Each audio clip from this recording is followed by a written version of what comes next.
Hello, everyone. My name is Shelby Thomas. I'm the COO and Director of Research for the Ocean Rescue Alliance.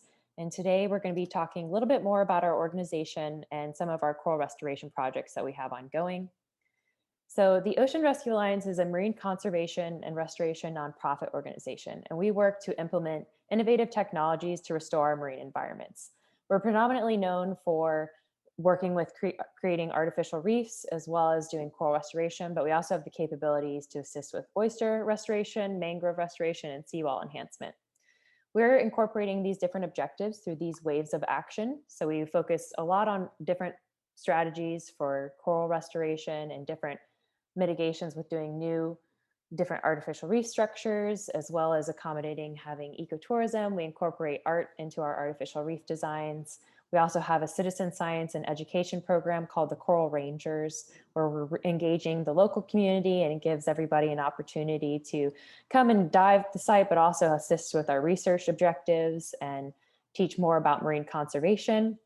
We form many partnerships and collaborate with different organizations that help align with achieving some of these restoration goals. And we also conducting research in many different fields.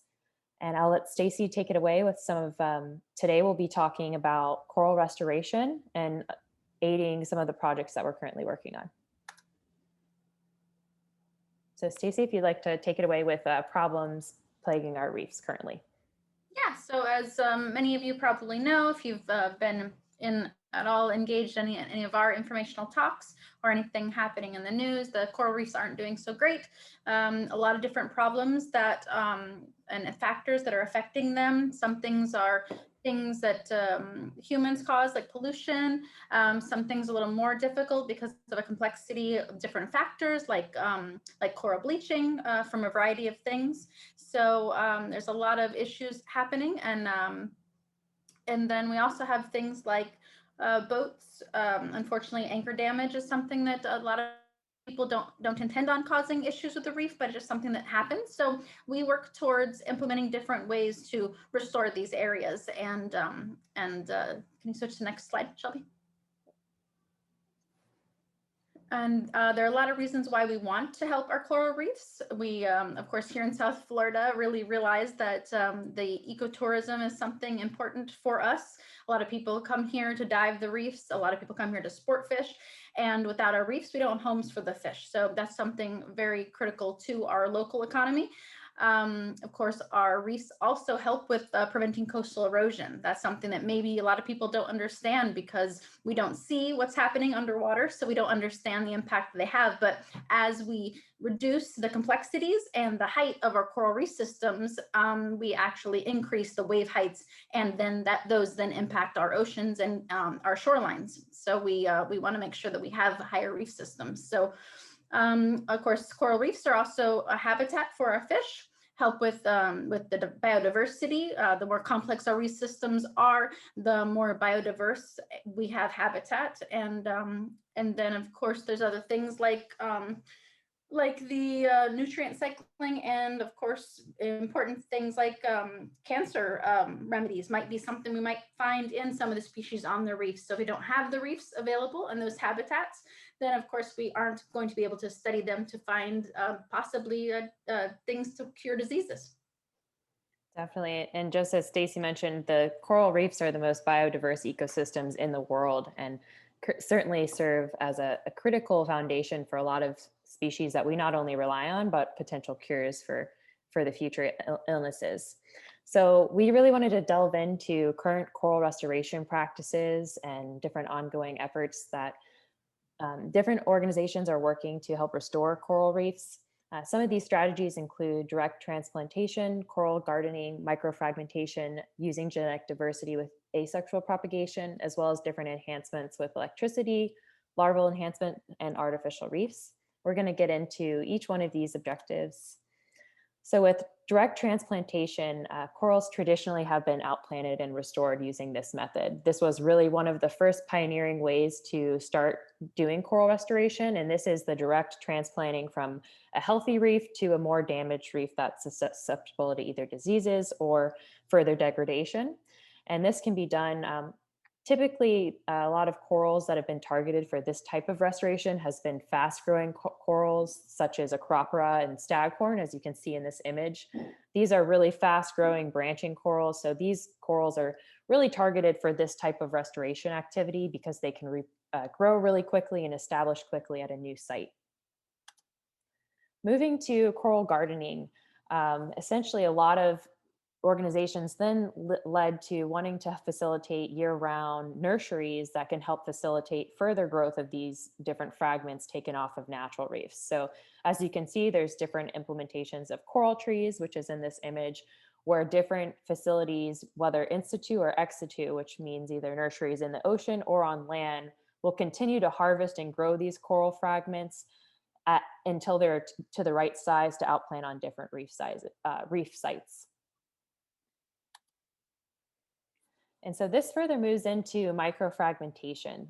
Corals, there's two different methods of coral restoration where you can use actually microfragmentation or sexually reproducing corals.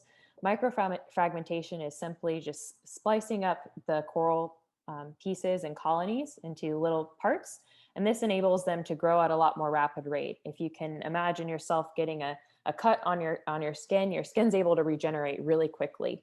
And this is the same concept for corals, essentially, as if you were trimming a plant. You can take propagules and simply outplant them, and essentially helping recreate more corals more quickly. Now, the only downfall to really using this strategy is you're creating exact clones of that coral. So there's certainly pros and cons between using sexual reproduction as well as using microfragmentation. Microfragmentation enables us to outplant more coral quickly, growing them at faster rates, but you're also reducing the genetic diversity. So when you're able to sexually reproduce corals, you're able to really target that genetic diversity and helping get different resilient species out onto the reefs. And just addressing that diversity standpoint, as I just mentioned, there's been a lot of organizations working at different ways to do this. So they'll actually create different nurseries where they'll have the same genotype of each coral and be growing those. And as they outplant, they're being conscious of putting different species out at each site. So they're not putting out the same exact clones from the same fragmented organisms. So there's a lot of different organizations like the Coral Restoration Foundation and Mote Marine Laboratories that have a lot of in situ nurseries where they're doing exactly this type of work and outplanting on natural reefs and growing them at rapid rates using these in-water nurseries. Some things that have been more emergent now in coral restoration is using larval enhancement. And this can be done in multiple strategies, whether you're on land sexually reproducing corals. The Florida Aquarium is actually working with this in enclosed systems where they'll induce spawning conditions by manipulating temperature and light and lunar cycles, which essentially mimics natural conditions for a natural coral spawning event. And with this, the corals are able to sexually reproduce in closed systems, and they collect all the coral babies. And you can see these coral babies in these images where different corals will be able to release their gametes in the water, and we can collect them, settle them out in tanks, and further use them for outplanting. And another method, aside from sexually reproducing corals on a land nursery, is also collecting larval recruits in the water. And we can then take them on land to settle them out into different substrates and then outplant in other strategies. Each system can have a different restoration strategy. So it's really important to look at a restoration area to assess what type of target goal and restoration strategy is the most beneficial for that specific area. And also continuing to larval enhancement, as I mentioned, you can harvest the gametes and embryos released either in situ or ex situ and subsequently put them out on artificial reef structures. And this is actually some of the work that we'll be getting into with the Sea Corps. They specifically work at this type of strategy where they're collecting gametes and larvae from the ocean and settling them out in a nursery on land to outplant at different reef sites. Some more larval enhancement. And so some of the other strategies, as I mentioned, you can rear them in holding tanks. I just kind of got ahead of myself there. So the Florida Aquarium, again, is working on actually spawning corals on-land nursery in a closed system, and then we're able to grow those out over the year to outplant in the future. And so another emerging area of coral restoration is actually enhancing substrates with electricity.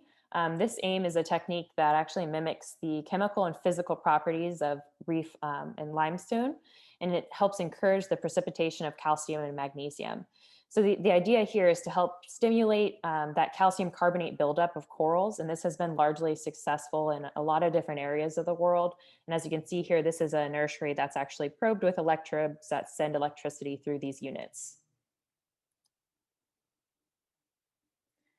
And so moving to artificial reefs have been typically involves the substrate and placement of a deliberate object. They can be different things, doesn't have to be a complete reef structure. We've been doing artificial reef restoration with corals on a small scale with small units, which we'll get into a little bit later. But in many cases, artificial reefs can be equipped with corals and have the ability to outplant directly onto the substrates. And so moving into some of the work that we do, we work with the Coral Lock, which is designed by Reef Cells. And essentially this is a threaded frag plug that enables us to simply outplant coral by screwing them into receivers. And this can be done on a variety of different modules, whether it's our artificial reef modules that have the different art that you guys have seen in our last projects, or even on natural reefs on smaller scale structures. Today, we're going to talk a little bit more of the natural reef restoration that we've been working with. The really good benefit with using the threaded frag plug is the ability to eliminate cementing or gluing each individual coral down. Typically in restoration practices, coral restoration practitioners will go down and individually glue each coral piece to a substrate. And this is really helping enhance our ability to outplant more coral at one time while also eliminating the use of cement and epoxy in this process. So we're able to simply put down units and then outplant the corals directly by screwing them into receivers. And this is some examples of the Coral Lock frag plugs. We have a lot of different material designs that we're studying, and we're hoping to assess larval recruitment to these different designs. As you can see in this center image, we have almost a brain coral mimicking texture, but also pigmentation. So we're hoping to assess also chemical cues of larval recruitment to these substrates, as well as potential photo cues. So we're looking at the different pigmentation and looking at doing different experiments with these different material designs. And the frag plugs you see to the right, we're actually looking at doing different complexities and surface areas to see what kind of recruitment we get that will enhance more larval recruitment to these substrates. And the Coral Lock mini habitat modules are some of these units, as I mentioned, that we're doing restoration on natural reefs. These are two of the examples. We have about 7 different designs that are targeted for different species. So whether you're looking at branching corals or boulder corals, such as brain coral, we have different modules that will accommodate for each one of those. The module you see on the left is our flower module, which our goal with that is to put branching corals that create a thicket that can come right off of that shelf and essentially also create a space right underneath the shelf to provide habitat for invertebrates and fish. And the module you see on the right is more targeted for a boulder coral species that's able to encrust over this module and form a larger reproductive coral. We are currently doing this type of restoration in the Florida Keys, as well as in Key Biscayne National Park. We are looking at putting the same genotype on these modules with the goal for them to fuse into a larger reproductive coral. And so still using the Coral Lock technologies as we highlighted in our last conversation last month, we use artificial reef modules that are designed to enhance fish biodiversity while also giving the opportunity to outplant coral. And you can see these modules each have receivers that are embedded of the Coral Lock receivers where we can simply screw in corals that have been propagated. And go back to this real quick. And also in addition, as I mentioned, we're doing different material studies. All of our modules have a calcium carbonate blast, and our goal is to hopefully assess if that has a impact on natural recruitment. The coral skeleton is made out of calcium carbonate, so we're hoping that we can use these different material science aspects to enhance natural recruitment on our reef modules. And so some of our ongoing research, as I mentioned, we're looking at fish recruitment and population dynamics on what kind of fish we're recruiting to our artificial reefs. But we're also looking at a variety of different applications of the coral lock, whether we're doing larval studies with several different universities as well as organizations, and different outplanting strategies with the different module designs. And again, we're looking at the different substrate and material designs to really help enhance that natural recruitment and increase coral growth. And so this is some examples of some of the restoration we did in the Florida Keys. These are our dome artificial reef mini habitat modules. And you can see we outplanted, these ones have a variety of either 20 to 50 corals to be able to outplant on each module. And this is of the same genotype. As I mentioned, these are all genetically similar, so they should fuse over time to create a larger reproductive coral. And the really unique thing about this is these bolder species take a longer time to grow, typically almost to hundreds of years to get to 20, 30 inches in diameter.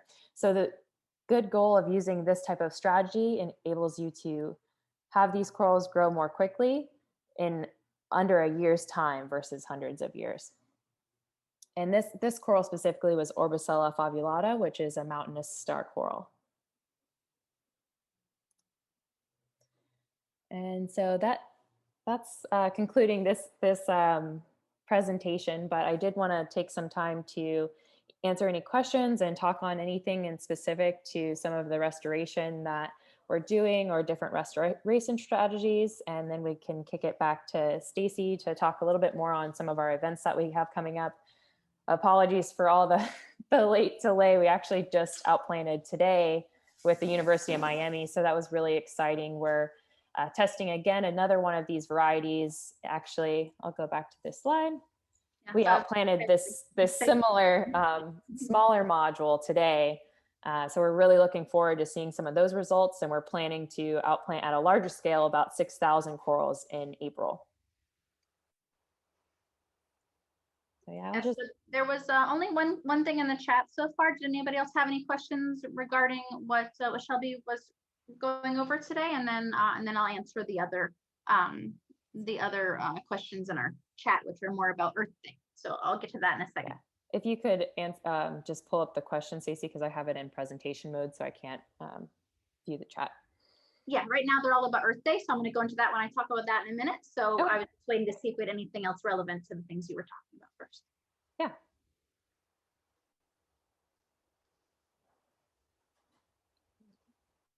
Anybody? No? Okay. All right. So if you have other questions to think about, just put them in the chat or let us know. So as far as upcoming events, we have a dive with Force E scheduled for March. We'll put some information out in our newsletter and of course all across our social medias.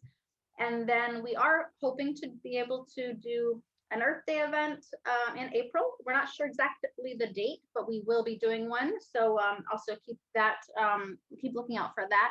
So the question in the chat is regarding Earth Day this year is moving towards using the word restore and asking more about, I assume, why it is that they're moving to restore from, I'm assuming from a reuse or other terms. And so restoration would be probably what I believe the question is about, and why we would use the words restoration as opposed to other reduce, reuse, recycle, etc. And so, well, I guess Shelby's thinking about that. What I think it means is restoration allows for you to replenish something and for it to be at least as good as it was before. And then, and I guess the other terminologies that we used to use would be more about reducing uses and other things. So Shelby, what do you think that might mean? Yeah, I think the more switch to maybe restoration perhaps is more of a call to action in the sense of just really bringing more awareness. I don't think whatever the focus may be environmentally, there's been a lot of problems plaguing multiple systems, not only our our oceans that need immediate action, if not yesterday. So I definitely would concur with the change to that. There's definitely been a lot of awareness built about problems that are currently ongoing, but not enough of a call to action of what people are able to do. So I would assume that that would be more of the shift to make more of an impact of our current standpoint. And then other things that we're going to have upcoming, we are going to be doing monthly dives at our 1000 Mermaids site. We get that question a lot. Can I dive the site? Can I dive the site? Yes, you can. We have Calypso Dive Charters is normally available to take divers to our site. So feel free to reach out to them and schedule a dive. We try to schedule a dive the first Sunday of every month, as long as there are enough people to fill the boat, and that's 6 people, then normally Calypso will take people out to the site. So that's a recurring thing we have. And then we're also going to be deploying with Dania Beach this summer. So we're going to be deploying 20 modules out right off Dania Pier. So be on the lookout for those dates as well. And then Evan, do you have any recurring questions that you get across all the social medias that maybe we can give some answers to while we're on here? Yes, and we are making more options available for people to get involved at various levels and price points, and do have some plaques options for not only memorial reefs, but for celebratory reefs, as we touched on last time. And we're continually making more designs and options and various price points available for people to get involved for less than what it would cost to create their own individual module, which is generally $7,500 and above. So stay on the lookout for that, and you can see some examples on our website at oceanrescuealliance.org. And I just put that plaque link in the chat. It's actually for the Dania Beach plaques that we're doing a fundraiser with their Chamber of Commerce. So that's in the chat now. And then also, like Evan said on the page, we have other opportunities available as well. So anyone interested in building their own reef or in contributing to us for any other reefs or plaques, etc., that we're always interested in speaking to everyone about those.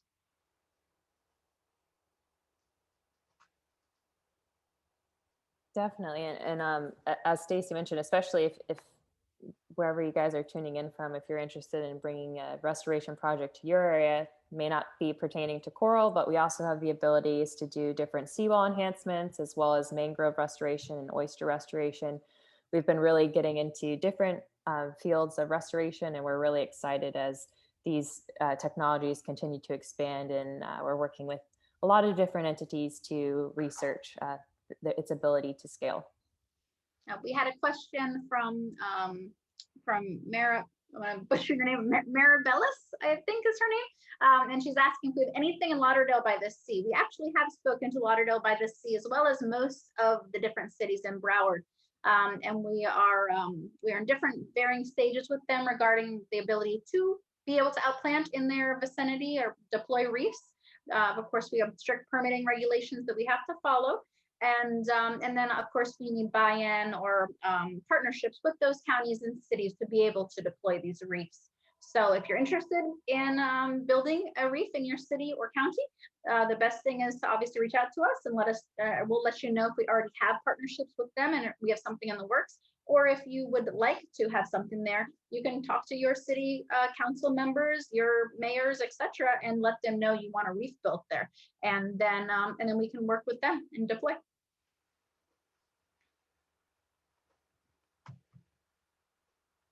Yeah, definitely. Well, if anybody has any other questions, we'd be happy to answer anything specific, or even if you have suggestions for next talking topics or things you want to learn about on the project, anything in particular, we'd love the feedback. And we're getting excited to be able to bring on a few guest speakers coming up. And our next monthly call will also be talking on some of our upcoming events. Stacy will be giving a presentation on our Coral Rangers program.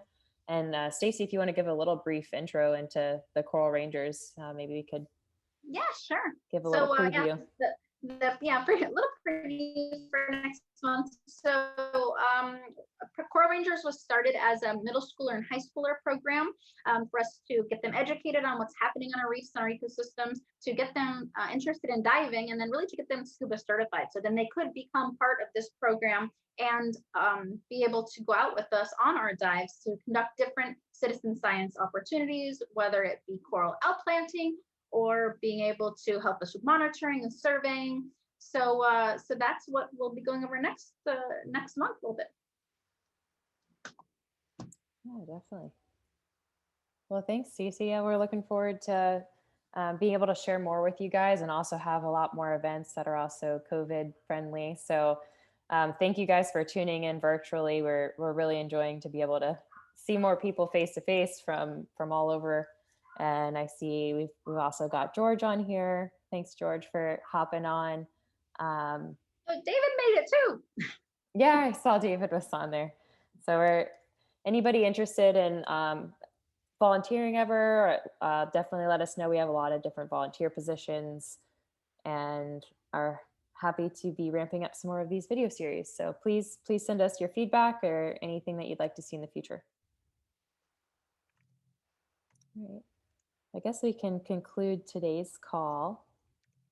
A little short intro to coral restoration. And we're going to be really excited to share some more updates from our coral outplanting today. So we've outplanted about 100 corals today, right, Stacey?